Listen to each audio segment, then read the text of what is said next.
നമ്മുടെ രാജ്യത്തിൻ്റെ ഏറ്റവും വലിയ ശത്രുക്കൾ ചൈനയോ പാകിസ്ഥാനോ അല്ല, മറിച്ച് നമ്മുടെ രാജ്യത്തിനകത്ത് തന്നെയുള്ള ചിലരാണ്. ഇന്ത്യയുടെ വളർച്ചയെ, ഐക്യത്തെ ഒരു തരത്തിലും അംഗീകരിക്കാത്ത, അത് ഇഷ്ടപ്പെടാത്ത ചിലർ രാഷ്ട്രീയ താല്പര്യങ്ങൾക്ക് വേണ്ടിയോ നേട്ടങ്ങൾക്ക് വേണ്ടിയോ പണത്തിന് വേണ്ടിയോ സ്വാർത്ഥ മോഹങ്ങൾക്ക് വേണ്ടിയോ രാജ്യം നശിച്ചാലും സാരമില്ല, എൻ്റെ കാര്യം നടന്നാൽ മതി എന്ന് ചിന്തിക്കുന്നവർ. അങ്ങനെയുള്ള ചിലരിൽ ഒരാളാണ് മണിശങ്കർ അയ്യർ എന്ന കോൺഗ്രസ് നേതാവ്. മണിശങ്കർ അയ്യർ ഇന്ത്യ പാക് റിലേഷനുമായി ബന്ധപ്പെടുത്തി പറഞ്ഞ ചില കാര്യങ്ങൾ ഇപ്പോൾ രാജ്യാന്തര തലത്തിൽ തന്നെ ചർച്ചയാവുകയാണ്. പാകിസ്ഥാനെ ബഹുമാനിച്ചില്ല എങ്കിൽ അവർ അണുബോംബ് വർഷിക്കുമെന്നാണ് മുതിർന്ന കോൺഗ്രസ് നേതാവ് മണിശങ്കർ അയ്യർ പറയുന്നത്. പാകിസ്ഥാന്റെ പക്കൽ ആണവ ബോംബുകളുണ്ട്. ലാഹോറിൽ നിന്ന് ബോംബിട്ടാൽ അമൃതസറിലെത്താൻ 8 സെക്കൻഡ് പോലും എടുക്കില്ല. അതുകൊണ്ട് ഇന്ത്യ പാകിസ്ഥാനെ ബഹുമാനിക്കണം, ഇന്ത്യ പാകിസ്ഥാനുമായി ചർച്ച നടത്തി പ്രശ്നം പരിഹരിക്കണം. ഇതാണ് മുതിർന്ന കോൺഗ്രസ് നേതാവിൻ്റെ ഏറ്റവും വലിയ ഉപദേശം. പാകിസ്ഥാന് വേണ്ട പരിഗണനയും ബഹുമാനവും നമ്മൾ നൽകണം, ഇല്ലെങ്കിൽ വലിയ വില നൽകേണ്ടി വരും. ആണവായുധം വിന്യസിക്കാൻ ഇത് ഇസ്ലാമാബാദിനെ പ്രകോപിപ്പിക്കും. പാക് അധിനിവേശ കാശ്മീർ ഇന്ത്യയുടെ ഭാഗമാണ് എന്ന് പ്രധാനമന്ത്രി നരേന്ദ്രമോദി വ്യക്തമാക്കിയതിന് പിന്നാലെയാണ് മണിശങ്കർ അയ്യരുടെ പ്രസ്താവന എന്നതും ശ്രദ്ധേയമാണ്. മുൻപ് ഇന്ത്യ സൈനിക ശക്തി കൂട്ടരുത് എന്ന കോൺഗ്രസ് നേതാവിന്റെ വാക്കുകൾ വിവാദമായിരുന്നു. പാകിസ്ഥാനുമായി ചർച്ച നടത്തണമെന്നും ഇന്ത്യയുടെ ശക്തി വർദ്ധിക്കുന്നത് പാകിസ്ഥാനെ പ്രകോപിപ്പിക്കുമെന്നുമായിരുന്നു അന്നത്തെ പരാമർശം.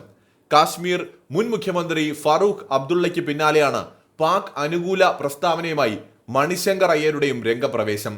പാകിസ്ഥാന്റെ കൈകൾ വളയിട്ട കൈകളല്ലെന്നും POK ഇന്ത്യയുമായി ലയിച്ചാൽ ആണവായുധം പ്രയോഗിക്കുമെന്നുമാണ് നാഷണൽ കോൺഫറൻസ് നേതാവ് ഫറൂഖ് അബ്ദുള്ള പറഞ്ഞത്. POK എന്നും ഭാരതത്തിന്റെ ഭാഗമാണെന്നാണ് അതേസമയത്ത് രാജ്നാഥ് സിംഗ്, നമ്മുടെ പ്രതിരോധ മന്ത്രി, വ്യക്തമാക്കിയത്. POKയിലെ ജനങ്ങൾ ഭാരതത്തോട് ലയിക്കാൻ ആഗ്രഹിക്കുന്നവരാണെന്നും അത് ബലപ്രയോഗത്തിലൂടെ പിടിച്ചെടുക്കേണ്ടി വരില്ല എന്നുമാണ് അദ്ദേഹം പറഞ്ഞത്. അതിന് പിന്നാലെയാണ് പാകിസ്ഥാൻ അനുകൂല പ്രസ്താവനയുമായി ഫറൂഖ് അബ്ദുള്ളയും മണിശങ്കർ അയ്യറും ഒക്കെ രംഗത്ത് വന്നിരിക്കുന്നത്. വളരെ പ്രധാനപ്പെട്ട ചില കാര്യങ്ങൾ ഇതിനോട് കൂട്ടി പറയേണ്ടതായിട്ടുണ്ട്.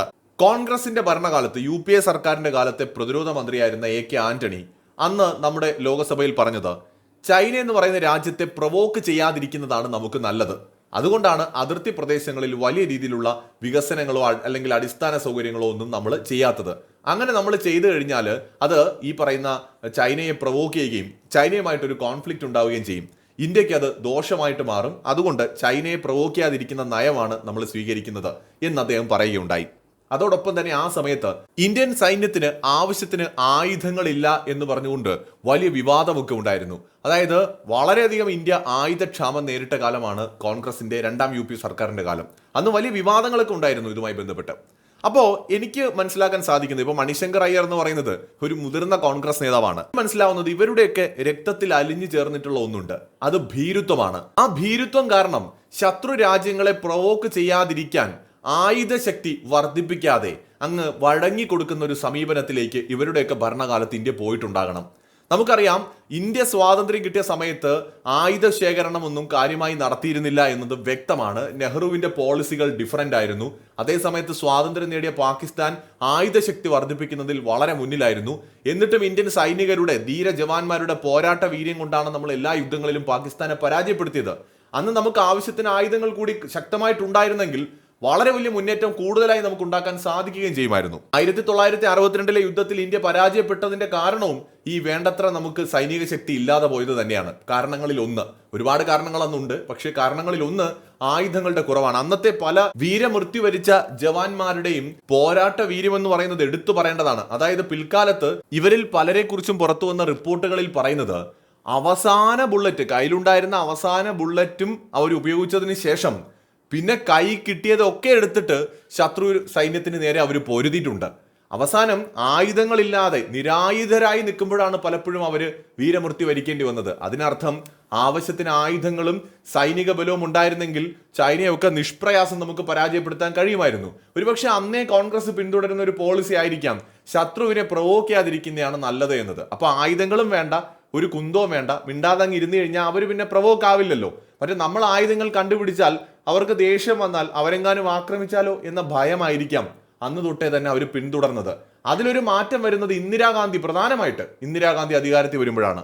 ലാൽ ബഹദൂർ ശാസ്ത്രിയുടെ കാലത്തും മാറ്റങ്ങൾ ഉണ്ടായിട്ടുണ്ട്. ഇന്ദിരാഗാന്ധി വളരെ ശക്തമായിട്ടുള്ള തീരുമാനങ്ങൾ എടുത്തിട്ടുള്ള ആളാണ്. അതിന്റെ ഫലമായിട്ടാണ് ആണവായുധമൊക്കെ നമുക്ക് കണ്ടുപിടിക്കാനും സാധിച്ചത്. പക്ഷെ എന്നിരുന്നാലും ഒരു കാലത്ത് കോൺഗ്രസ് അങ്ങനെ ഒരു നയം പിന്തുടർന്നിരിക്കണം. അതിന്റെ ഒരു സൂചന തന്നെയാണ് മണിശങ്കർ അയ്യറിനെ പോലെയുള്ളവർ ഇപ്പോൾ പറയുന്നത്. ഒന്നാം UPA സർക്കാരിന്റെയും രണ്ടാം UPA സർക്കാരിന്റെയും കാലത്ത് ഒരുപക്ഷെ അത്തരം നയം ഇവർ പിന്തുടർന്നോ എന്ന് നമുക്കറിയില്ല. പക്ഷെ രാജ്യസുരക്ഷ എന്ന് പറയുന്നത് ഏറ്റവും പ്രധാനപ്പെട്ട ഒന്നാണ്.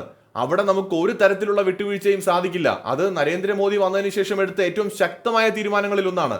പാക് അധീന കാശ്മീർ ഇന്ത്യയുടേതാണ് എന്ന് നട്ടെല്ല് നിവർത്തി പറയുന്ന ഭരണാധികാരികൾ ഇന്ന് നമുക്കുണ്ട്. പാക് അധീന കാശ്മീർ ഒരു രക്തച്ചൊരിച്ചിലൂടെ പിടിച്ചെടുത്ത് നമുക്കൊന്നും നേടാനില്ല. പക്ഷെ അവിടുത്തെ ജനങ്ങൾ തന്നെ പാകിസ്ഥാനെതിരെ തിരിയുന്നുണ്ട്. അവര് തന്നെ ആവശ്യപ്പെടുന്നുണ്ട് ഇന്ത്യൻ യൂണിയനിൽ ലയിക്കണമെന്ന്. നിവർത്തിയില്ലാതെ പാകിസ്ഥാൻ അത് സമ്മതിക്കേണ്ടി വരുന്നൊരു ദിവസം ഉണ്ടാവുക തന്നെ ചെയ്യും. പാക് അധീന കാശ്മീർ ഇന്ത്യയുടെ ഭാഗമാവുകയും ചെയ്യും. നമ്മുടെ മാപ്പ് നിങ്ങൾക്കൊക്കെ അറിയാം. പൂർണ്ണമായ ഒരു മാപ്പ് കാണുമ്പോൾ ഇന്ത്യ തലയെടുപ്പോടെ നിൽക്കുന്നത് നമുക്ക് ഫീൽ ചെയ്യും അല്ലേ? എന്തൊരു അഭിമാനത്തോടെയാണ് നമ്മുടെ രാജ്യത്തിന്റെ മാപ്പ് കാണുന്നത്. പക്ഷേ യഥാർത്ഥത്തിൽ നമ്മുടെ ജമ്മു ആൻഡ് കാശ്മീർ മുഴുവനായി നമ്മുടെ കയ്യിലാണോ? അല്ല. അതിന്റെ പകുതിയോളം വരുന്ന പ്രദേശത്തിന്റെ നിയന്ത്രണം പാകിസ്ഥാന്റെ കയ്യിലാണ്. അതിൽ തന്നെ കുറച്ചു ഭാഗം കയ്യിലുള്ളത് ചൈനയുടെ കയ്യിലാണ്. അപ്പൊ നമ്മുടെ ആ ഒരു തലയെടുപ്പോടു കൂടിയുള്ള മാപ്പിനെ, അല്ലെങ്കിൽ ആ തലയെടുപ്പ് തന്നെ വീണ്ടെടുക്കേണ്ടത് നമുക്ക് ആവശ്യമാണ്. ഇന്നല്ലെങ്കിൽ നാളെ നമ്മുടെ മാപ്പ് പൂർണ്ണമാകണ്ടേ? ആ മാപ്പിൽ കാണുന്ന പ്രദേശങ്ങളെല്ലാം നമ്മുടെ നിയന്ത്രണത്തിലാകണ്ടേ?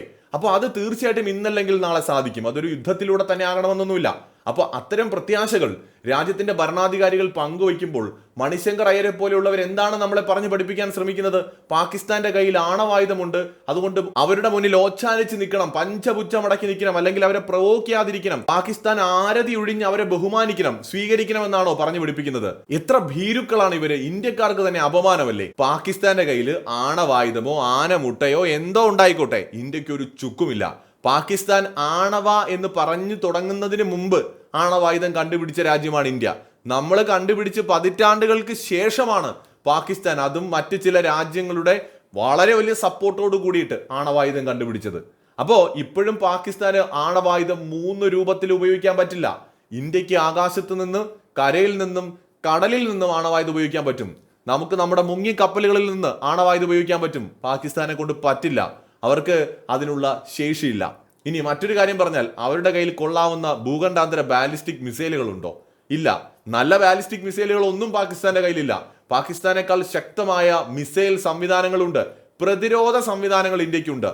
S-400 എന്ന് പറയുന്നത് നമ്മൾ റഷ്യയിൽ നിന്ന് വാങ്ങിയതാണെങ്കിലും ഇന്ത്യ കൊടുക്കുന്നതിന്റെ ഇരട്ടി പണം കൊടുക്കാമെന്ന് പറഞ്ഞാലും റഷ്യ അത് പാകിസ്ഥാനെ പോലൊരു ഭീകര രാജ്യത്തിന് കൊടുക്കില്ല. അപ്പോൾ ഇന്ത്യയെ സംബന്ധിച്ചിടത്തോളം ഇന്ത്യ തദ്ദേശീയമായി കണ്ടെത്തിയതും മറ്റ് രാജ്യങ്ങളിൽ നിന്ന് വാങ്ങിയതും പരിഷ്കരിച്ചതുമൊക്കെ ആയിട്ട് അതിശക്തമായ ആയുധങ്ങളും പ്രതിരോധ സംവിധാനങ്ങളും മിസൈലുകളും ടെക്നോളജിയും ഒക്കെ ഉണ്ട്. ഇതിനെതിരെ പാകിസ്ഥാൻ ഒരു യുദ്ധത്തിന് വന്നു കഴിഞ്ഞാൽ പാകിസ്ഥാൻ ചാമ്പലായി പോകുമെന്നേ ഉള്ളൂ. ശരിയാണ്, ഒരു കാര്യം സമ്മതിക്കാം, അവിടെ നിന്ന് ഇങ്ങോട്ടൊരു ആക്രമണം ഉണ്ടായാൽ ചിലപ്പോൾ ഇവിടെ നാശനഷ്ടങ്ങളൊക്കെ ഉണ്ടാകും.